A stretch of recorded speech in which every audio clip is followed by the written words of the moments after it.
집값이 심상치 않다. 서울 집값이 다시 상승을 한다. 일단 이 그래프를 먼저 보시죠. 서울 아파트 매매값 변동률 추이입니다.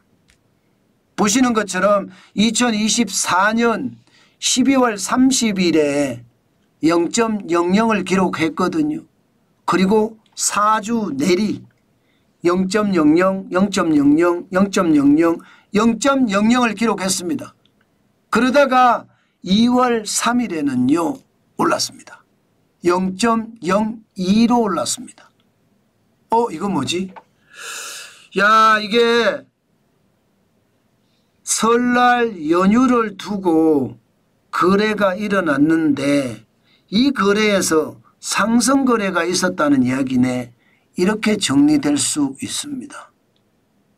그만큼 뭔가 심상치 않는 기운이 느껴진다. 이렇게도 얘기할 수 있습니다. 제가 말씀드렸죠.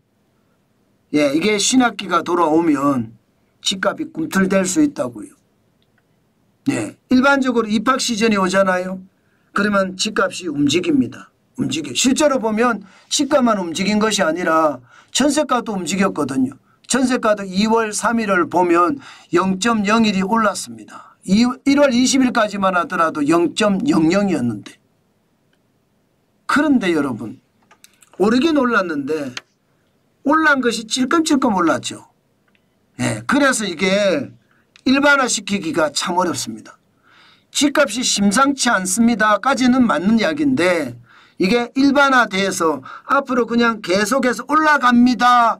이런 뜻은 저는 아니라고 보는 겁니다. 왜 제가 그렇게 보느냐 하면요. 지금 월별 거래량이 형편없습니다. 지금 그래프에서 보시는 것처럼 2024년 12월을 보면 되거든요. 12월을 보면요. 지금 거래가 3,109건입니다. 12월에 3,109건이라는 건 여러분 2024년 7월에 9,218건에 비하면 3분의 1 토막이에요. 거래가 늘어나지 않고 거래가 쪼그라든다는 거예요. 게다가 1월은 현재까지 1,933건입니다. 굉장히 낮죠. 2월은요. 벌써 시간이 많이 지났잖아요. 그런데 59건이에요. 거래가 일어나지 않는다. 거래가 일어나지 않는. 올라갔기는 올라갔지만 거래가 굉장히 낮아요. 이 말은 여러분 불과 모수라고 해야 되나요? 거래된 집수 말입니다. 모수가 적었기 때문에 올라가 보이는 것은 아닌가 그런 생각도 하게 됩니다. 그런데 말입니다. 그런데 물량도 많아요. 여전히 많습니다. 2025년 2월 6일에 서울의 아파트 매물량은요 86,123건입니다. 이게 85,000건이 넘어가면 물량이 과잉 공급된다고 제가 말씀드렸잖아요. 여전히 과잉 공급이에요. 작년 말 대비하면 1.9%가 떨어졌어요. 1,631건이 빠진 건 맞아요.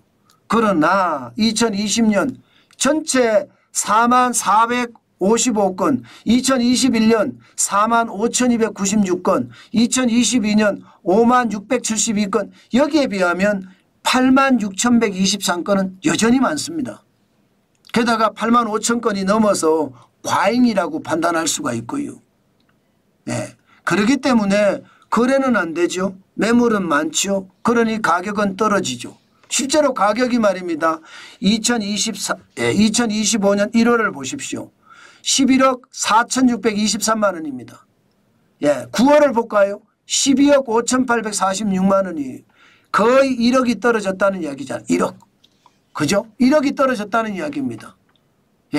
작년 9월 대비 올 1월이 1억이 떨어졌다는 이야기니까 결국 말입니다. 0.02% 올라갔다고 거기에 너무 부안해동할 필요는 없다. 이렇게 생각하면 될 것 같고요. 아무래도 입학 시즌이 다가오니까 신학기가 다가오니까 집값이 좀 꿈틀대는 건 사실일 거고 전세가도 좀 꿈틀대는 건 사실일 거예요. 그러나 큰 의미는 두기가 좀 어렵지 않나. 저는 일단은 그렇게 분석을 합니다. 물론 말입니다. 수도권 아파트도 아직도 마이너스지만 낙폭은 줄였습니다. 6주 연속 하락했어요. 2024년 12월 23일부터 하락하기 시작해서 6주 연속 하락했지만 2025년 2월 3일에는 수도권 아파트 매매값이 마이너스 0.02%니까 마이너스가 된 건 사실이에요. 뭔가 빠졌다는 이야기는 맞는 이야기예요. 그러나 뭐 크지는 않다. 저는 그렇게 봅니다. 또한 말입니다. 전국 아파트 매매값도 약간 낙폭을 줄였기는 사실이에요. 그러나 11주 연속 하락을 했고요. 2024년 11월 18일부터 하락하기 시작해서 11주 연속 하락을 했고요. 2월 3일에 마이너스 0.04로 줄었다고 뭐 큰 의미가 있을까? 저는 그렇게는 생각합니다. 분명한 것은요. 신학기가 왔으니까 약간 움직이는 맛은 있을 겁니다. 그렇다고 그 움직이는 맛이 전체를 대변하지는 않을 거다. 저는 그렇게 보시는 것이 맞다 이렇게 생각합니다. 너무 급하게 너무 움직이지 마시고 지금은 아직도 관망을 해야 되는 자세, 저는 그게 필요하지 않을까 이런 생각도 요즘은 많이 합니다. 서울 집값이 꿈틀꿈틀되는 거, 봄을 앞두고 꿈틀대는 건 사실이다. 뭐 그 정도로 정리하고 넘어가도록 하겠습니다. 제가 부동산에 대한 전망을 지표로 가지고 계속 말씀을 드렸는데 잘 보십시오. 제 전망이 틀린 적이 있는지. 지표는 거짓말하지 않습니다. 지표를 보고 보면요. 시장은 거의 비슷비슷하게 움직입니다.